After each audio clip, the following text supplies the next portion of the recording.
this. I'm about to start the whole screen right now. So Sure.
Hey everybody, Ingrid Sparkman here from Southbridge Street Live, and I just wanted to let you guys know that we have banded together with CASA, Golden Crescent CASA of Victoria, for their annual backpack drive. Now I know it's summertime, so this is a crazy time to be thinking about school, but for organizations like CASA, they need to gather materials and supplies for children all year long.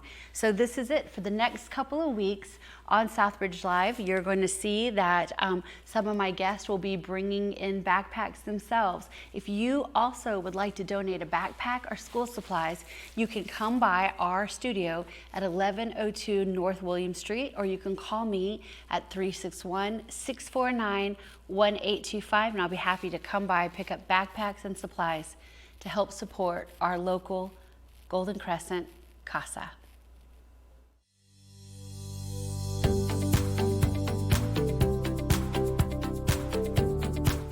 Happy Tuesday, everyone, and welcome to another edition of Southbridge Street Live. It is my honor to introduce our guest today, Trey Ganem of SoulShine Industries. And Trey, I am really just absolutely fascinated with the fact that you are a casket maker as a profession. So I would love to just talk to you about how you first started to, the art of creating caskets. What inspired you to do this? That's interesting. You know, when I tell people I do custom caskets, most of the time it's like, you do what? You know, it's kind of like, okay, that's weird. But that's not why I did caskets. A friend of mine passed away a long time ago, and, you know, we hunted together. And so at the time I was thinking, why is he in this? You know, who wants to be in this old box? You know, I'm thinking he had such a personality and we had so many good times. Thinking, why don't we have camouflage or deerskin interior or something that would bring back the campfire stories? So I met my wife 22 years ago and told her, I was like, hey, I want to do caskets. She's like, okay, weirdo. You know, it's kind of one of those things that people don't expect you to say because, you know, that's something most people don't want to think about. But, you know, for me at that point, it was celebration of life, you know, and, you know, what I do is bring light into a dark time. And I'm very passionate about it. It's not about the artwork on the casket. It's the stories that casket tells. You know, it's their legacy, and it has been a fantastic journey, and it's been up and down. But, yeah. Well, tell me so were you a craftsman by trade or an artist by trade? I've always been an artist since I was a little kid, but I was always into building stuff, you know. My hobby when I was little was model airplanes and cars, you know. I always wanted to, you know, go buy them, glue them together, put these things together, and I was that type of kid. I wasn't a video gamer, and there wasn't a whole bunch of video games back then, but, you know, for me, it was, I want to take it apart, I want to fix it, make it better, and then so I have something unique, and kind of started doing custom cars. My dad bought me an old Mustang when I was 14, and it needed a lot of work. So I had to get out there and learn how to do it. So there were some guys at our church that worked on cars, and I, you know, started hanging out with them. And like, I have this car, you know, what do I need to do? So I would watch them, and then I would work on mine. So that's where the start of it came. And then I started doing taxidermy. And, you know, it was like, how all this really got started was homemaking in junior high. You know, Really? I took homemaking in junior high. I And, love that you took homemaking, because I took welding. oh yeah, that's Yes. awesome. So I did wood shop, Right. and then I did homemaking. And homemaking, I learned how to sew and cook, and you know, I did it because I wanted to meet girls back in the day. You know, Sure. it was just one of those things. I'm like, it's an easy class, but boy, did I learn so much with that. You know, Right. and it's funny because when my wife first met me and I took her to my house, she was like, "Oh, who decorated?" I'm like, "Well, I did." And she goes, "But you have curtains?" I said, "Yeah, I sewed them." "Oh, are you sure you want to be with me?" You know, it was really funny how that Right. started. But all those things have molded me and were stepping stones to get Right. to where I am today. And Is that interesting to look back on that and say this was all part of a plan? oh yes, it was All part of a plan. There's never a coincidence. You know, Right. there were so many times and you know, why is this happening, or why am I doing this, and how come this happened? And all these are pieces of the puzzle, you know, and they fit. You just have to learn how to put that puzzle together. Right. What was the learning process for putting that puzzle together for you? A lot of time, a lot of heartache, and you know me. I have a huge heart, so my problem is I want to give everything away, and so I'm Right. not allowed to answer the phone anymore. Right. Because when people call and I hear their stories, and the way this works for me is, we get a phone call, somebody passed away. I want to know everything about that person, you know, because that puts you as part of my family now, because Right. I feel, and I'm hearing the highlights of what you're telling me. So if you're speaking to me about your dad that just passed away, and I said, well, tell me about him. Your voice changes when you are explaining things and I what can he only loved to imagine. do. Right.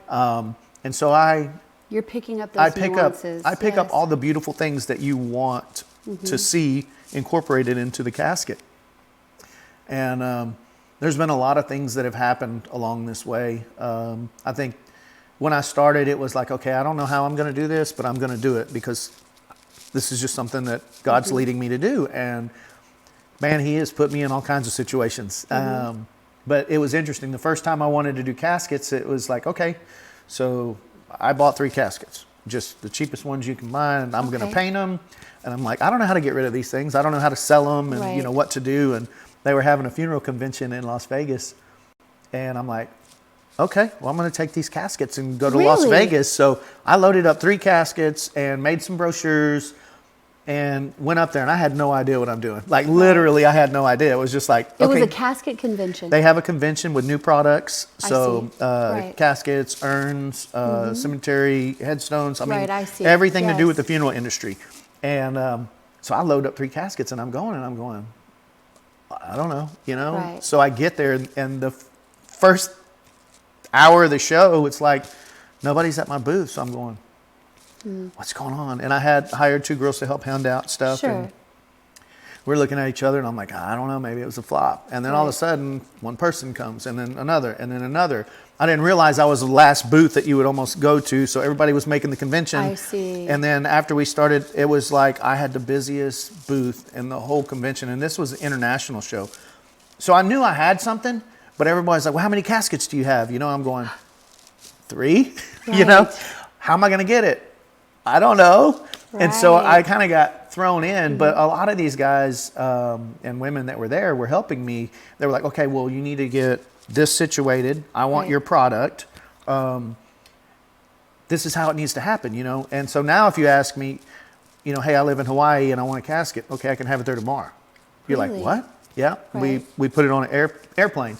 And right now we're having a dilemma because we had a huge oversized casket that we're doing. I mean, this thing's big, you know, it was a big guy. And we're doing this custom casket. Well, we called Delta Cargo, and this has to be in California Friday morning. Right. We're not finished with it yet because we're supposed to drop it off at the airport tonight at midnight. Yeah, it won't fit.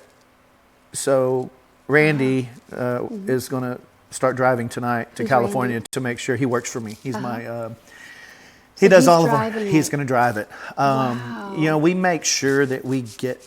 Sure, because The you casket. don't want them to have to worry about that. We've done that quite often, and sometimes you know there are things that weren't foreseen because when we first called, you know, the airline, they were like, yeah, it'll fit, and I said, call them again and give them the exact dimensions. Right. And she did, and she's like, it's not going to fit. And I'm like, okay, well, we Right. can't leave this family hanging. We're going to make Sure. sure they get this. So it's going to be a 4-day turnaround. You know, 2 days there and drop it off and come back. we've had a few accidents that after they've left our shop, forklift run through it at the airport. It's in Chicago. How are we going to get this fixed? We drove there and made sure that they had that casket because there was no way we could build another casket, do everything. So we did. We put it in the truck and we drove it. So it's something that's very strong for me. Right. I have to make sure this happens for families. Right. We've never missed a deadline. So That's incredible. And it just started with 3 caskets. Do you remember what the designs were on these? yeah, the one is my desk in my office. I'll send you a picture of it. Oh, I would the love first that. one, it's silver and it has, flames on it. And I took the foot side off and it has a marble top on it. Right. And I put all my stuff there and computer. So the first casket I actually painted is there. Another one was a full camouflage casket. So it was In neat. honor of your friend? Yeah. Yep. So we did camouflage, hot rod casket, and then I had a peacock casket also. So it was interesting, with the paint change color Sure. stuff. So I had really unique caskets, and when people walked up, they were like, "Okay, there's nothing like this." I'm like, Right. "Okay, Good. thanks." Yeah. And this is just the start. Did you kind of know that going in, that there was nothing else like this on an international scale? Well, there's still nothing like it. Right. Which is interesting because funeral industry hasn't been changed in over 100 years. Like it hasn't. And when I came in, I talked to a bunch of people and they're like, yeah, you'll be gone tomorrow, kind of Right. because there's not the individual consumer like me and you, we want that. The funeral homes Right. want to stick to their same, it's tradition. We get the casket, Right. we put it, there's a little package, Sure. in Right. and And out. I was going to say, and that's probably the ease of the packaging. Yep. Right? And Yeah. so now with FTC law, which is Federal Trade Commission, you can have a casket from anywhere and take to any funeral home, and they have to take it. Right. And we work with a lot of funeral homes, and a lot of them that don't work with us are going to start wanting to work with us because we Right. give them funeral home discount. We don't want to take their money.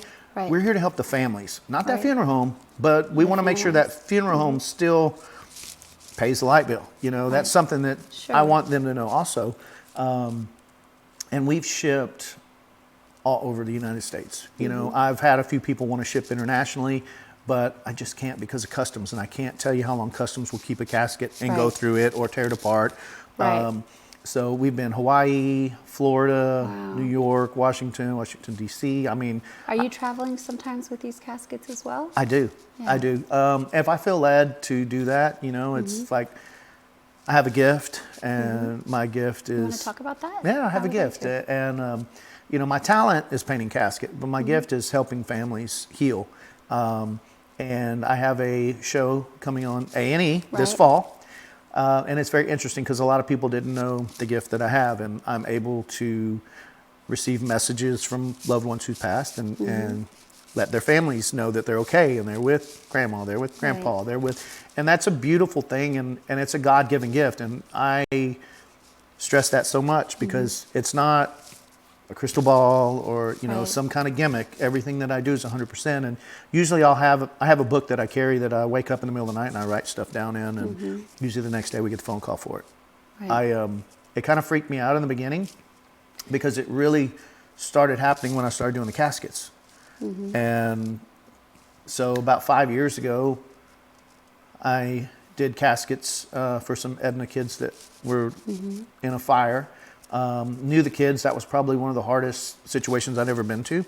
I was so working 2 sorry. other jobs, and I took care of these 5 children. And I'll never forget, afterwards, the dad, they were coming in and out while I was building the caskets, which made me very emotional because they went to school with my kids, for one. But the dad was just like, you have no idea what you did for me. Because when I looked out on that football field to see all 5 caskets, I knew that there was my football player. This is my, my prince. This is my wrestler. This was my gamer. It was like, he goes, I knew because they were all clothes. They were all about the same size, who was in each one. And it made him feel so good. And I had no idea how it would actually help families when I was thinking about doing this. I just wanted to ease the pain. And, after doing the first one, and even my wife seeing the first casket, she goes, I get it. Right. So sorry, I'll talk your ear off because I have stories No, for it's days fine, and things. it's fine. But yeah, it's been a beautiful, Right. beautiful thing, and it's like I said, Seems like it's very humbling. it is, to and hear. and when I do stuff, it's because I want to do that, or God's leading me to pay it forward to families, and I'm trying to do that the best that I can. But we also have to keep the lights on. Sure. So I'm not allowed to answer the phone at the shop because of my heart. Everybody wants to talk to me. She Sure. goes, no, let me talk to them, and then I'll talk to the family about their loved one that passed and what we're going to do for the casket. And How do, or like, are you watching, like, for instance, with the young Sweet Davis girl that passed away? Did you see this in the news? Were you able to reach out to the family? How do you? It's interesting. Now I'm tagged in everything. So anything happens on Facebook, there was probably 200 people who reached out to us to see if we could help this family.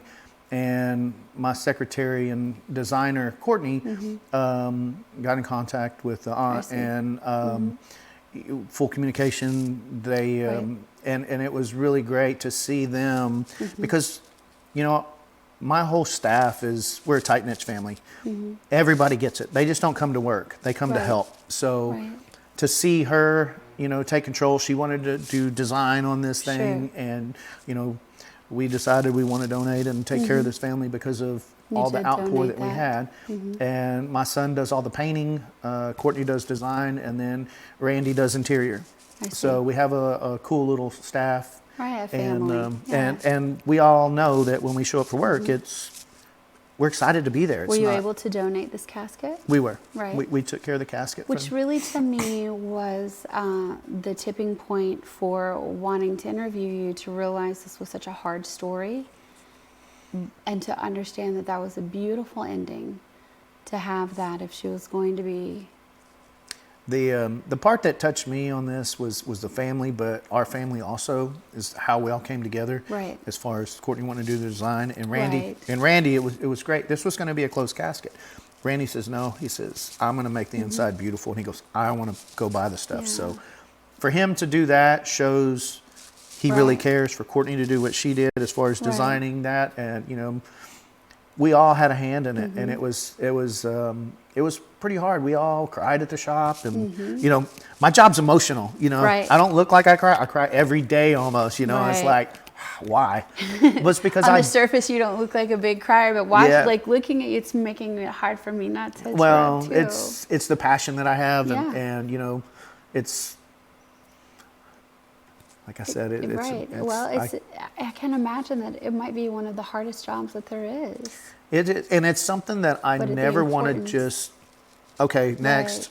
I don't ever want to get that way, and I'm not going to. I release, and when I'm able to give a family a message from their loved one, it is unbelievable how much it helps the healing. And we're just the start of the healing process. It's there's a lot of people out there. Like I said, I'm the only one doing this full time. There's people who dabble in it, and it's interesting because we have people who are like, oh yeah, well, I do custom caskets. And I'm like, okay, what do you do? Well, I wrap them.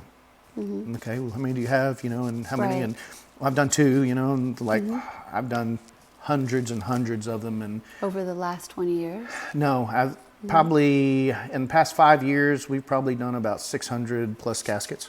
Wow. And it's amazing. We did the Sutherland Springs shooting. We donated all the caskets to those families. I think we ended up doing 21 of the caskets total, 20 or 21. And that one was pretty hard also with, I went and met with all the families and sat down with them and talked to them about their loved ones and what they would want. And, it's really hard. I have family everywhere now, which is amazing. And it's just the way that it is. And we've done everywhere from stillborn babies to almost 100-year-old, and it's not about, why would I want that? It's what do you want to be remembered by? People ask me all the time, well, what's your casket going to look like? It's like, I can ask my son, what was I represented to him? Because it's not about what I think I am, it's what everybody else around me. And so it's interesting. We very rarely have people who pre-order, but it happens. We probably get probably 5% of our business is, hey, I know I'm going to pass. I want to do this. I want to get it taken care of. So we just did one that's going to be really unique, and it'll be on the show. And the guy loved Budweiser. So we built him a big beer can, and it's shaped like that, but it's really beautiful. But we took the Budweiser Sure. off and put his name on it, and that's one you'll need to Right. look out for on the show. But it was amazing. He has cancer; it's terminal, and to look at him, you'd never know. Right. And he is happy and full of life right now. And this is So what he wanted. And that's it. people appreciate that. I think that it's so meaningful to go into, to go into the wakes or to the funeral home and or onto to the gravesite and see something like this, and it just makes you smile, or does. it conjures, you know what, it is absolutely okay if you were somebody who loved Budweiser to be someone who loved Budweiser. Oh, You yeah, get you're to just be gonna- who you are. Yeah, it's like celebration, And that and we're is- going to have a good yeah. time together. That's some things that I did a casket for a little boy named Bubba, and he had cancer, and we built him a train. And so he had a train. He never called, the family never called it a Right. casket. But when Mom saw it, she was smiling ear to ear. She goes, Right. Bubba got his train, Right. Bubba got his train. And it was really beautiful to see that, because those are things that we don't think about. And when I started, I never wanted to do kids. I'm like, I Right. want to do people who've lived their life. Right. Well, when we did the first kid, it was so amazing, because all of their little friends came in, and it was a Ninja Turtle one. Right. And the family asked us to stay at the service, and we're like, man, I really don't want to stay, and I Right. don't want to be sad. But they had him in his karate outfit, in this Ninja Turtle casket, and all his friends came in. It was like, ooh, cool, Mom, look, Right. instead of, Right. why is, it wasn't sad. And so to see that, and to see how it actually changed the element of people walking in, and, of course it's sad, but Right. to have a smile on your face, to know what he loved, or she loved, is the most beautiful thing. It's like, I can't explain it until you've actually been to one of my services where a casket is. It changes the whole mood. It really does. It's not Right. a sad, somber, it's like you walk in, it's not as heavy. You walk in, you're going, okay. It kind of, Right. you get a little smirk, and, so you're smiling, but you have happy tears. So this is like almost like a rougher exterior and such a soft interior. Yeah, I guess you'd As a, say. as a person. What was it like when you were approached by A&E to do a show? This one was really interesting. We did a rapper that was here locally, 50 Pack, and we did his casket. Well, while we were doing that, Viceland did a documentary, a little short one, and put it on. Well, while I'm driving down the road, I get this phone call from a guy named Anthony. He said, hey, this is Anthony Zeiker. And I'm like, okay, Right? Hi, what do you I'm want? Trey Ganem. Yeah. And he says, I want your show. And I'm like, I've heard that before, because we've had people reach out. And I'm like, okay. And he goes, do you know who I am? I'm like, no. He goes, you ever seen CSI? And I'm like, yeah. He goes, that's me. I came up with that. I produced that. right. And he goes, I want your show. Okay, when can we meet? So we went to Austin and met up. And while we were there, he had some people show up that weren't there, but were there. So he's like, what? Oh my gosh, you have this gift. And I'm like, yes. And so he knew immediately that I had it. And he's like, I don't know if that's a good thing or a bad thing. So it was kind of comical funny. And Right. turned out to be the most amazing thing ever. And there's nothing like it. There's not a show ever that will be like this, because of how it helps heal. Right. I mean, it's a healing show. Can you tell me the title of the show, or no? Not yet. They have a working title, but it's Sure. not the Okay. permanent title right, of Well, it. that doesn't, it's not even But it will be on relevant. A&E Okay. Wednesday nights. When will it premiere? I'm September this fall, so Wow. I think it's September, and we'll put the date on our website, and we'll let everybody know for sure. But this is unscripted. We did 12 episodes. We filmed, and it's more about my gift than it is actual caskets. But Right. it's my day-to-day life, and people get to see what it's like, and what my wife has to deal with. That's the interesting part, because she's my rock, but to see her progress from when we started to now is amazing. Right. She didn't understand a lot, Sure. and I don't understand everything, but now she's starting to see, and it's very interesting I'm excited about it, but I also know our lives are fixing to change and something we need to get ready for. In which ways do you think that your life will change? I think that we are not going to be able to keep up building caskets, and people are going to want to have something special for their families. And, that's what we're here for. I don't have enough staff to take care of everybody. Right. So when that time comes, God will Right. put the right people in our way to help us. Path. And yep. Wow, that's really incredible. So, yeah, I think we were in LA last week. They flew us up and showed us 3 of the episodes, and I'm crying at every episode, watching them. And I did this, Right. but you can tell it comes from the heart, and we got to meet everybody behind the scenes at the studios. And when we walked in, everybody just wanted to give me a hug. It was beautiful to see that. And, to see a true, real show that with passion and how it helps. Everybody knows somebody who's Right. passed or is dealing with something, and we're here to try to help. Do you that. have to deal with naysayers? Do you have to deal with? I get that sometimes, but it's not about that, and I just let it beat Sure. off, because you Right. get that in anything. And people are like, well, why would I want that? Or that's a waste of money. We're no more expensive than the funeral home. Right. That's the thing about us. I want it to be affordable. I want people to be able to take it, Right. and to enjoy that, to help heal. So we don't have very many people. They're like, you're exploiting people. We're not exploiting people. This is something I want you to know. Sure. How awesome my dad was when he's here, or my Right. kid. I want my kid to be known as, loving Right. Spider-Man, or, Sure. whatever it may be. So it's not about exploiting families. My part is helping them heal. We post a lot of what we do because we want people to know that this is available, not just Right. for this person, but Sure. for your family. Well, you're also, it's a part of the storytelling process, because life is really the story, and so I get it. Like, I understand the importance of the storytelling. So, I see that and think that this is just an absolutely incredible thing that you're doing for families. I think it really hit me the first time whenever I did a casket for a family here in Victoria. And this is when I was kind of dabbling with a few things, and they were friends of mine, and their dad loved playing guitar, and he had this pink Fender guitar. They brought the guitar to me, and I duplicated it on the top of the casket. I painted it, I put strings on it. I mean, it looked like this was his guitar, painted identical. And I called him and told him that I'm finished. Y'all want to come by and take a look at it. And it was late. They came over. They were having some beers, just looking at they stood there for 3 hours talking about all the fun times that they had with their dad and what he loved to do and how he took care of them. And it was like, that's never happened before. And standing in front of a casket your dad's going to be in tomorrow. And so when Right. I saw that, I walked up to him and I grabbed him and I hugged him, and I was like, this is why I'm doing what I'm doing right here. That's beautiful. And it was just, after that, it was just, okay. Right. So, Thank you. yep.